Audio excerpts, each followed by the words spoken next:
পরিবার হলো জান্নাতের ছোট্ট ছোঁয়া, আর তুমি হলে আমার সম্পদ। আমার মেয়ে আফিয়া, আমার ঘরের রহমত, বরকত, জান্নাত। আফিয়ার আম্মু, দেখো আল্লাহর সুন্দর সৃষ্টি। সুবহানাল্লাহ। Look, the sea. It's beautiful. Come on.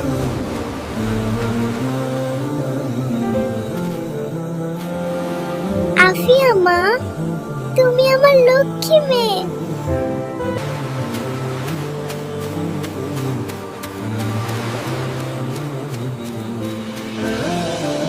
পরিবার হলো জান্নাতের ছোট্ট ছোঁয়া, আর তুমি হলে আমার সম্পদ।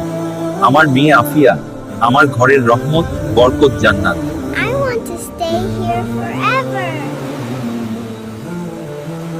It is a magical sunset tonight. আফিয়ার আব্বু, আপনাকে অসংখ্য ধন্যবাদ। জাযাকাল্লাহু খাইরা, এত সুন্দর একটা জায়গায় ঘুরতে নিয়ে আসার জন্য। শুকরিয়া আফিয়ার আম্মু, তোমরা হাসি খুশি থাকলে আমিও খুশি। ভিডিওটি ভালো লাগলে অবশ্যই কমেন্ট করে জানাবেন। দোয়া করি আল্লাহ আমাদের পরিবারকে ভালোবাসা ও শান্তিতে রাখুক। আমিন ইয়া রাব্বাল আলামিন।